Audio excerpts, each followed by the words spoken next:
Welcome to Radio Free Will, a podcast for sovereign people. I'm your host, George McCullough, and we're coming at you live and direct from Greggstown, New Jersey. And with us today, once again, is Michelle Mockers, artist, activist, and philosopher, and one of the smartest and bravest men I know. Michelle, how are you doing? It's very nice of you to say so, but very, very well, George. Thank you. It's very nice to be with you. A nice introduction. Yeah. Oh, you like that, huh? Yeah, it was nice. So, a couple of things that happened this week. The House and the Senate have started the impeachment trials of President Trump. Yeah. Can I get your reaction on that? My reaction is very simple. It was a mess to elect him, and now it's a mess to put him down. So that's beautiful, you know. The whole political life right now is busy at nothing else than putting a president down. That's it. That's beautiful. Have you been following? I have been more or less following, yes, since the beginning, because I cannot agree for 1 second with Mr. Trump. You know, I wrote even that little song, and but so that's something else. But you know, he's everything but a president. The first thing that you can be wondering is how such a man can be president of the United States. That is something difficult to understand. And now what is beautiful is that all those elected people will represent us. Maybe they start to think like us that Mr. Trump is a little too much, if you want. Well, I have to say, I certainly am not watching it, the whole thing all day long. The parts that I have watched, it is really boring and really, it just makes your head want to explode. You know, what is terrible is to say that the political life of the country is actually completely busy at things like that, which has absolutely no value, which has doesn't solve any problem at all, you know. So all the elected people are spending a lot of time to be boring, as you say, beside that. It's absolutely boring. If it was funny, it would be something else, but it's boring. Well, I got to say, the guy that's leading the charge for the Democrats' shift, his arguments just do not make any sense to me. He says stuff that we need to do this because we can't trust the 2020 elections because Trump might get elected again. Essentially, what he's saying is that you can't trust the American people to elect their own representative. No, but it's where, my dear, we go to a big problem here. We go to a big problem that I must say, I love America. I am an American. You know, I became American for specific reasons that I can explain, which were artistic, by the way, nothing else. But the tax breaks on your artwork, huh? Yeah, I came here invited. You know, can I say it? I came here invited by, at that time, one of the two big airline companies, TWA, to make an exhibit on the Fifth Avenue, just in front of St. Patrick. You could not be better, you know, located to show your paintings. And they invited me and transported me to come here. And so I had always say, you know, like in the time of let's say, Rome or before, that where the art is the most, appreciated or livid or vivid or, possible, that's where the artists go. And I had always said, I will go where my art is the best received. Plus, it came on compliment of something else that I tell only to my close friend, you know. I had an uncle who was a Dominican, but he was not only a Dominican, he was one of the top people in Paris. And he made the first Congress, for example, among other things, the first Congress of International Criminology, that after that came to New York. But so we had a discussion And I remember very well on Boulevard Saint-Germain, 1948, where at the point I say, you, my uncle, you are saying something, you don't know exactly what you are saying, but I see that if I put together all what we say in something like 50 years, about 50, I gave 50 years at that time, the world will change enough to propose something else. And that came, if you want, in a complement of moving to the United States with my paintings. And at the same time, I had said that day to my uncle, if on the time of Rome, for example, you wanted to make a revolution, you would not make that in a small village in Gaul or in England. You make that in Rome. So at the time, as America, New York, Washington is the most biggest country in the world, that is where it has to happen. On that, TWA invited me to come here. So I came. And so now I am doing the revolution in the United States. Yeah, what I did discuss in 1948 Boulevard Saint-Germain in Paris. Well, now that the world is globally connected through technology and all of that, can the revolution take place in just about any corner of the earth? But, by revolution, of course, it would end up in a revolution of fact and way of being, but it's basically, number one, and if I can say so, an intellectual revolution, peace and love, that is something which is artificially, but it's it's basically before any political concern or anything at all. What I regret in the United States, as once more being an American today, is that when you consider the level of, let's say, culture of America, you can say that there is about 10% of Americans which are cultured.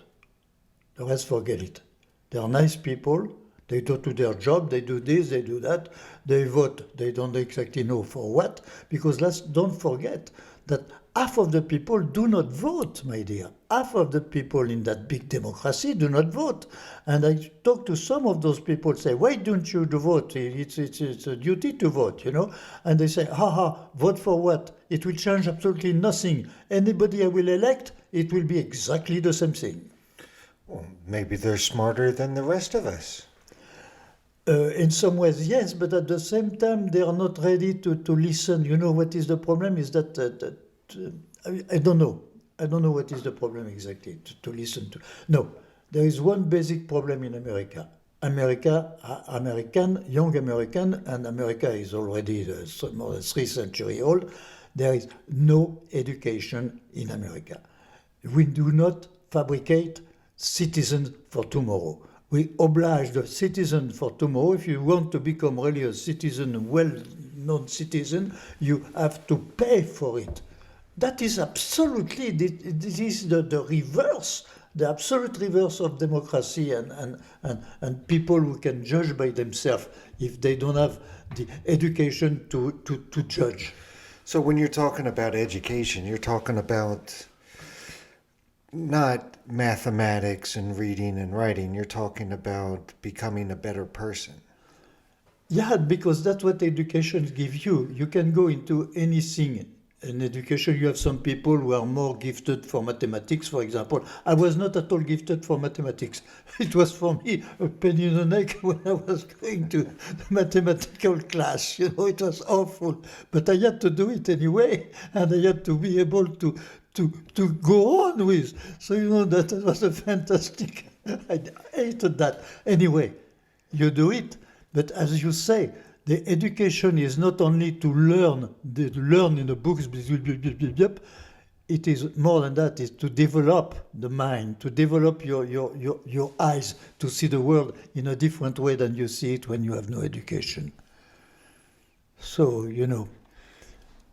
the disaster of this country is the number one disaster. Is education.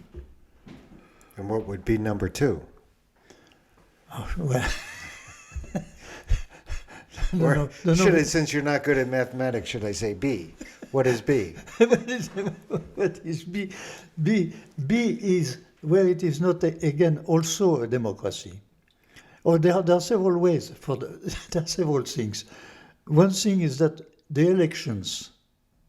Once more, elections should be something that every party or every person who is valuable, who would be of a real something, if you want, in the life of the country, could be elected. Here it's not true. You have to be, basically, you have to be Republican or Democrat because they own the stage. They own the whole stage, and the backstage, they ignore the backstage. So that is, you will tell me there were the Green Party or that. No, that's not true. There is two parties, the Republican and the Democrat, and that is anti-democratic. And as we reviewed in some of your artwork, you think those two parties are really just one party. They are absolutely one. If you put all what they want, except that, for example, let me take only one example, which I disagree by saying that, abortion. So one of the party will pay for abortion, the other party will not give any money for abortion.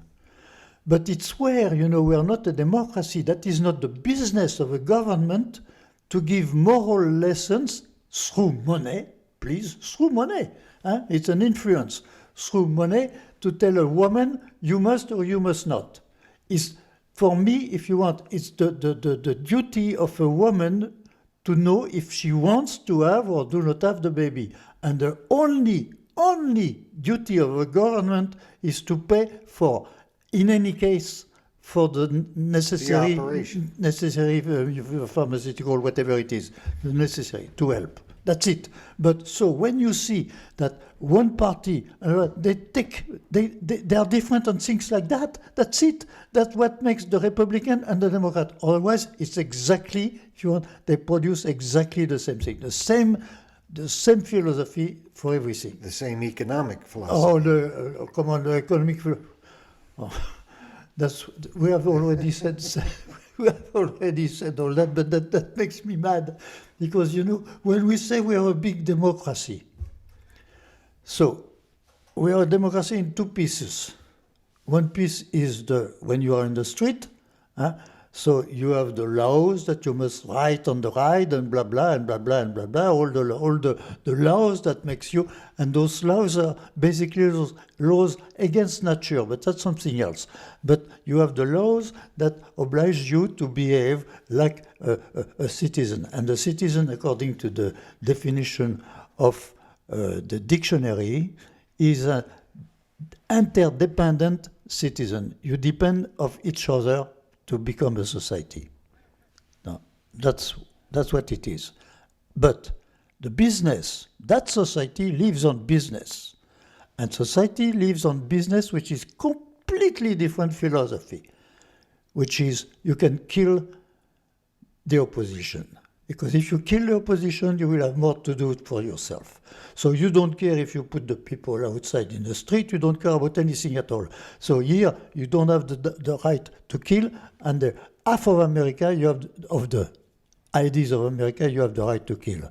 That is not a philosophy, my dear. It's just a way of being. It's a way of being that went on through the century, it became like that. And when we were talking Constitution, you don't see that in the Constitution. Absolutely not see that, because it was done by people who at that time had slaves.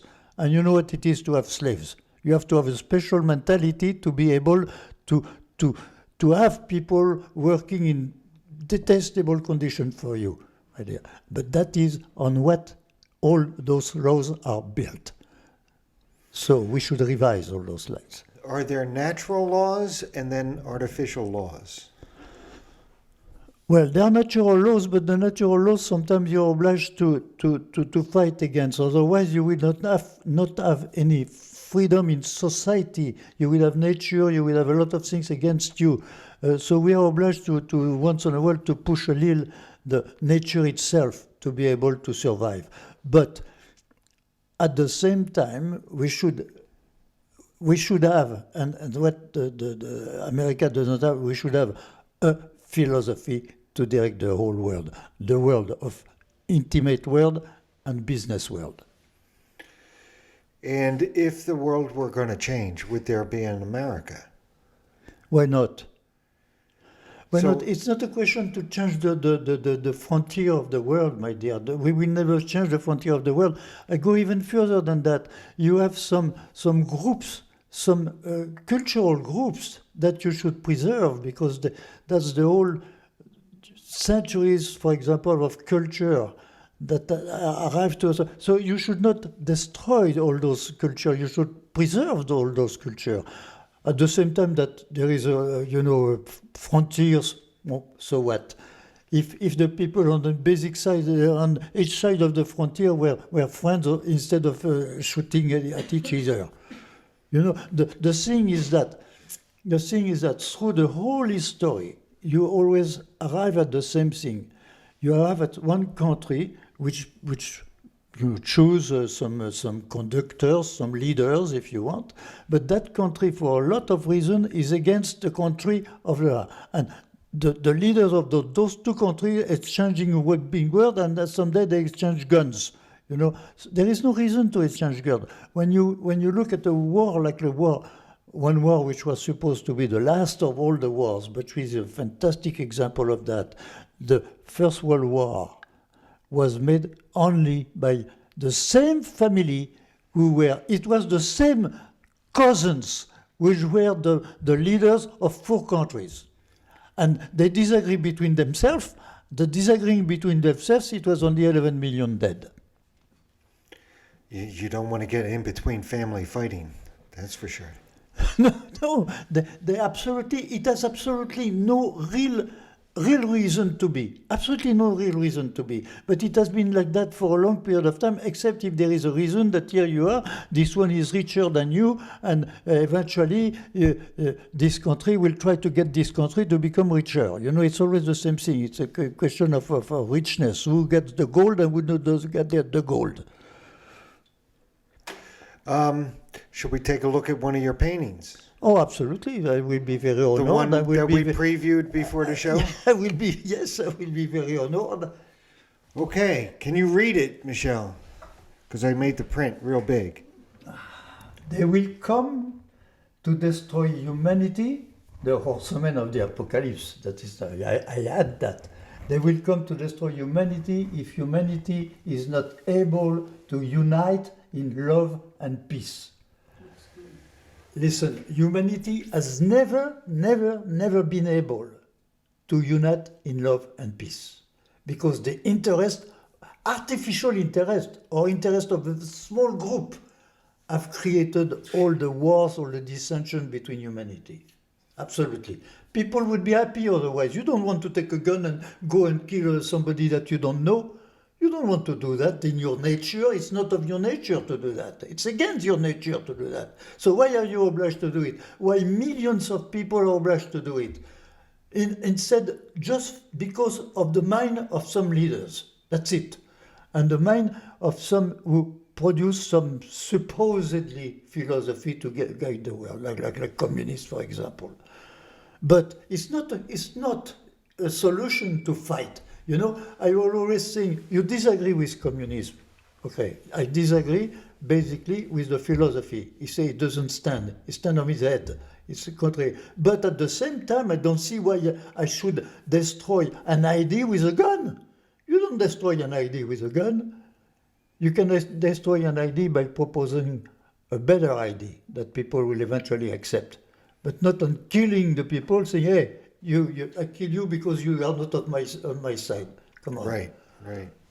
So, but the world, my dear, the world, when you look at the 5,000 written history of humanity, when you look at that, you will see that war is all the time. It's not here, it's there, all the time. There is permanent war on the world. And still today, hey, what are we talking about? War, all the time.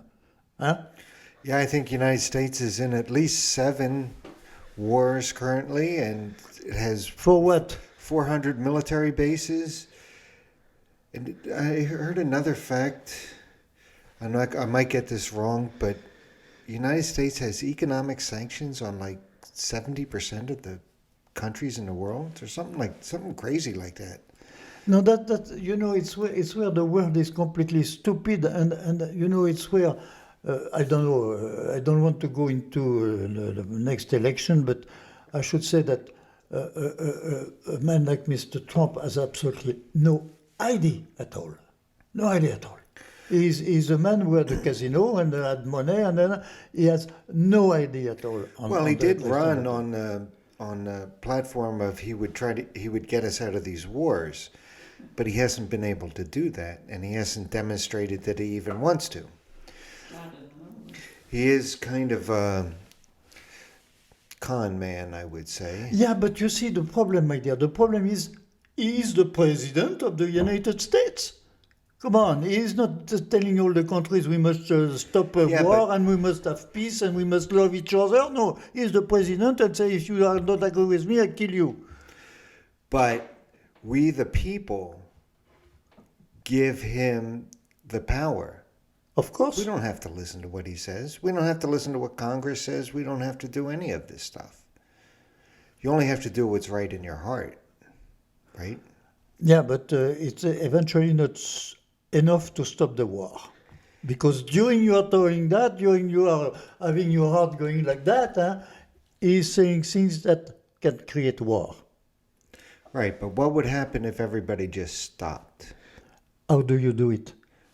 Well, we're proposing a plan, right? That's what we are trying to do, my dear. We are trying to okay, what we are doing is to try to give a better idea for the world to live with. The world to live with must, you know, you are not obliged at all to accept China. And I do not accept for 1 second the philosophy of communism because I say it's stupid, it stands on his head despite what Mr. Marx was feeling. He said he wanted to put it back on his feet. It was worse. He put it completely outside. So you cannot accept that. But what do you do with all those millions of people? Come on. What can you do, practically? Say, if you don't agree with what we say, we will shut the economy, we will do this, we will do that, and eventually we'll go to war. Huh? They would never shut off the economy because they're the ones who started it, and they're the ones who they feast on it. They give energy, but Listen, the economy doesn't really do all that much for me. No, but you know why? Explain to me why, We're George. supposedly living in the greatest economic times, but it doesn't. George, I don't George, see it. explain to me why all of a sudden everything I buy is made in China. Why is not made in America? Because I believe the Chinese still have slaves. The Chinese were enslaved, and being in that condition, they could produce at a price where here we were not able to produce. Yeah, but it's because the people who have the money and we have the power, instead of saying we are going to keep it here, they went over there because over there it was half or third of the price, and they could make that much money with those big tankers today. The transportation went for almost nothing. So they say, over there, what we can produce here for $1, here you produce it for 10 cents. So they didn't consider the people, the country. They went for that because after that they can sell you your underwear. If I look at my underwear, it's made in China. And the only way to fight back is to work cheaper? No. The only way to no. It's not to work cheaper.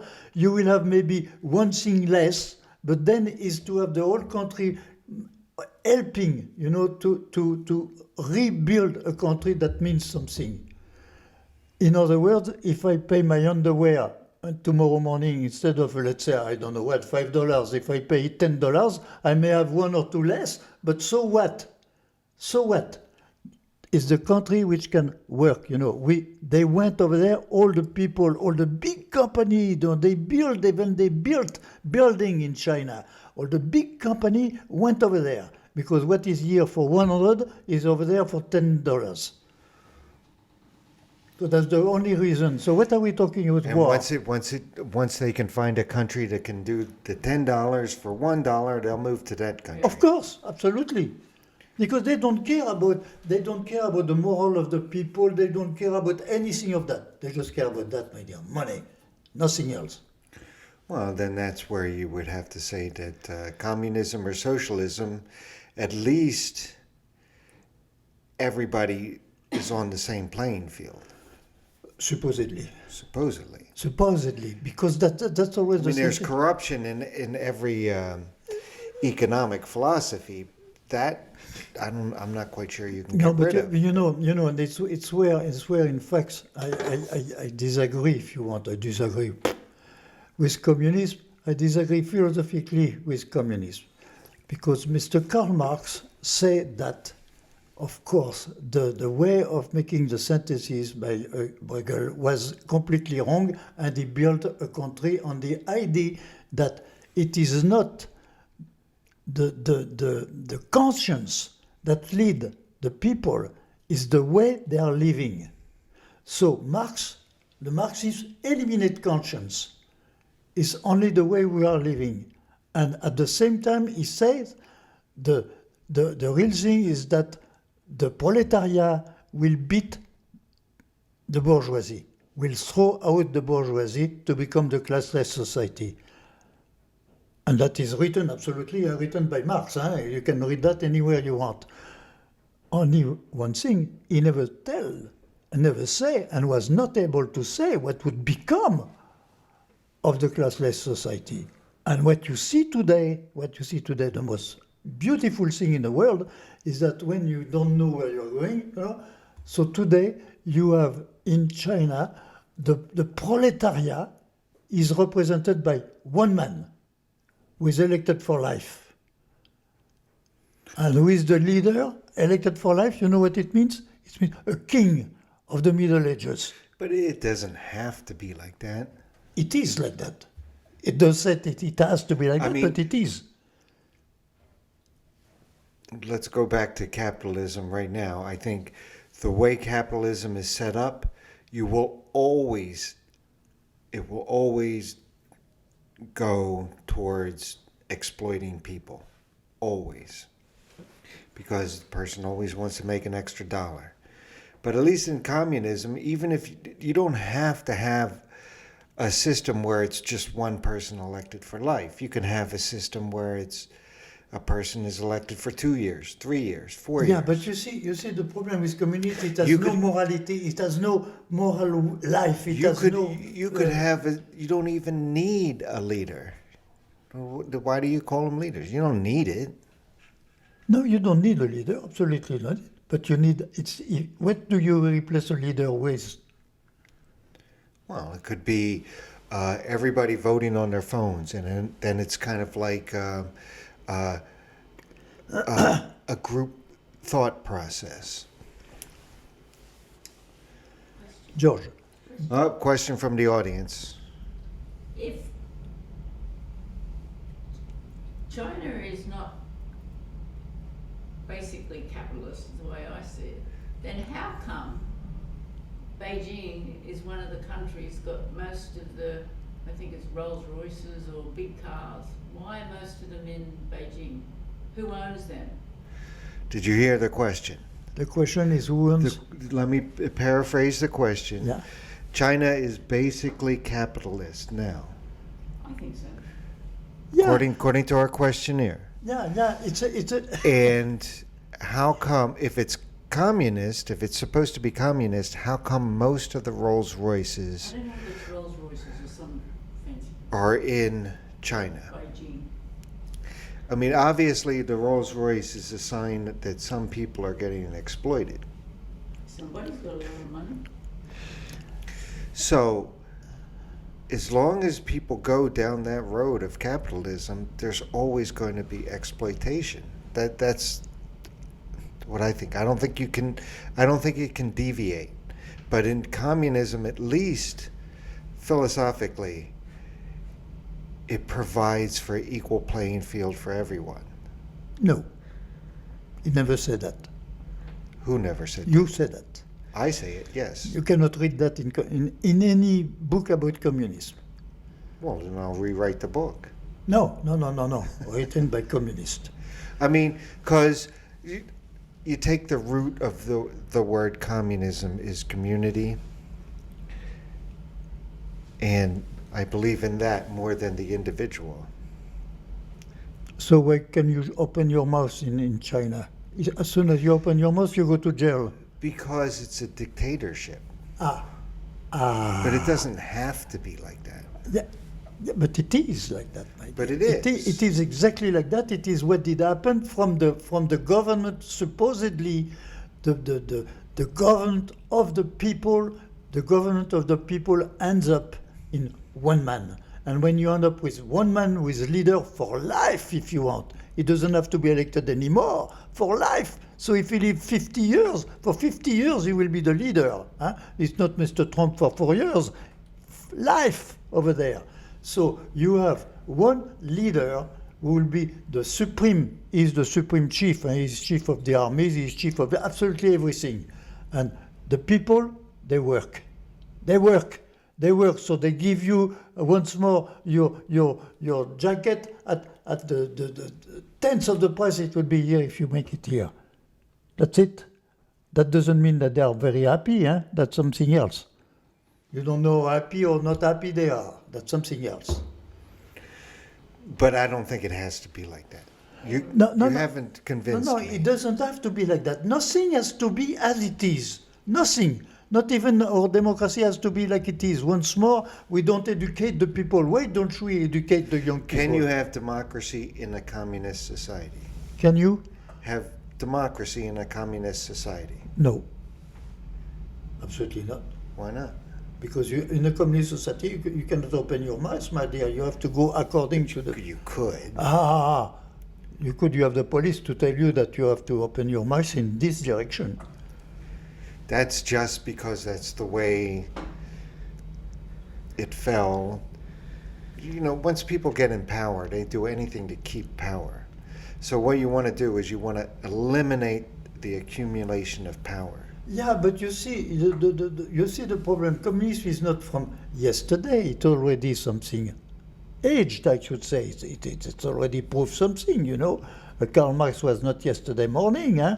So what is the result of all that? What is the result? It's capitalism who created communism by making the workers so unhappy that when Marx said the workers should be more happy, the workers went to Marx. Okay, So if the workers get unhappy in a communist society because they're in a dictatorship... you don't have the right to say it in a communist society. Yeah, but if you're so miserable, you're not going to put up with it, and you no matter what laws they put forth, you're not going to obey them.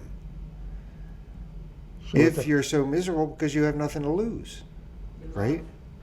Oh, this is yeah. So somebody say, "Give me liberty" or "Give me death"? No, the guy. One of those guys back in the day said that. The guy elected for life is exactly the reverse of communism. Exactly the reverse. That's what I'm saying. So they don't really have a communist society. They have a dictatorship. They have a dictatorship, correct. Yeah, exactly. That's it. It's a dictatorship which has a law, which has a book, which has a catechism, if you want to, that they follow to organize society. And that is a society that you and me, we cannot accept. We are too independent for that. If we accept that, we will already be in a concentration camp. Huh? That's absolutely that. And they are all in a concentration camp with communism. Communism, in some ways, is a concentration camp, where you can be more or less happy, but that's it. You're not free, my dear, because basically, and Marx says it basically, the man doesn't have to have a conscience. The conscience is for nothing at all. What is the life of man is the material life. He said that? He said that. He wrote that. Well, I believe the consciousness is the power of the universe. You can't get rid of it. Well, that's the first thing. That's the first thing that he gives it. He writes it absolutely. Man doesn't have to have any conscience. Not having any conscience means that you you take away all the feelings, all love, all the emotions, all whatever it is that you want. That doesn't govern man. Man is governed by the way he is, the material way of his life. That's it. All right, we're going to have to pick this. We're getting close to the end of the program. I just want to say we're going to have to pick this up on the next episode. But I want to say that we're not completely bashing China, and we wish only the best for the Chinese that are having to deal with this outbreak of this but George, virus that's going on, and we wish them only the best. George, it's not a question to be against China. They are what they want to be. That's not your business to have elected that guy who is today the chief of China. But what we must do with China is be friends with China. They are what they are. You are what you are. I don't ask you to be me. So you are what you are, and we are friends. So when could we be friends with China? Even if China is completely out of our mind, but we can be friends, my dear. We love the Chinese people. Absolutely, why not? And have a drink with them. Come on. I wanted to give you a couple of minutes to talk about the painting that you did here, if you wanted to make any comments. Well, you know, it's an old, the Horsemen of the Apocalypse is something that is very, very well known. I believe that the best quotation is in the Bible, of course, but it has been for centuries the idea that those four horsemen were the guy who were bringing all the death problems on Earth, you know. So they have not been painted very much. They have been painted like that one or two times, no more than that. I don't know. I painted. It came to my mind, and I painted them. So today, we can say precisely that they represent what can come to the world if the world still fight against each other, if the countries fight against each other instead of being friendly with each other. I don't care about the Chinese. Come on, why not? They are communists. They are communists. I'm not communist. I'm not communist. So you have the absolute right to be socialist, communist, everything you want. That has nothing to do between the friendship between you and me, except that we don't fight for the price of our underwears. If your fan is. What do each of the people represent in the painting? Oh, I don't know if I can give an exact definition. I know that one is death. One is death. The other one is waiting your life. Petulance. You know, what is your life is worthy. You know. This and the two others are more or less the disease and the guy who kills you. Famine. Yeah. And so the Chinese are having to deal with disease right now, and we wish them the best. Make sure you take your vitamin C, just in case. George, everybody should have the right to be what they want. The only thing is not to transform that what they want into an object of fighting. Which has been always. But that was because some men who were the leaders wanted to have this or this or this or that, you know. Like today, where I am absolutely against. And well, the arts, if you want, when I make a painting is art, is that some people have too much when people have not enough. The people who have not enough, you always can keep with not enough. The people who have too much, they can govern you. And that is no right. Because you will depend because of economic problem, you will depend on only few people who have enough money to dictate to your mind what you have to think. And that is, for me, unacceptable. Well, that's a good place to stop. I think we also need to get rid of all the guns and weapons on the planet, too. Yes, George. Hey, folks. Thank you, Michel. My pleasure, George. Hopefully I didn't get you too upset during the show. No, but we have to try there. If nobody tries to put some wiseness, if you want, in the world, you know, just by bringing I have no enemies. Period. That's it. I have no enemies. If I have an enemy, I say, come, we have a drink together. I have no enemies. Okay, that's a good place to stop. Thank you, Michel. Hey, folks, join us again next week. Before I forget, let me just say, if you want to reach out to Michel, you can reach out to him at michelmockers, one word, at gmail.com, or please visit no-pennies.com, and you can gain more insights on trying to save the world. Thank you.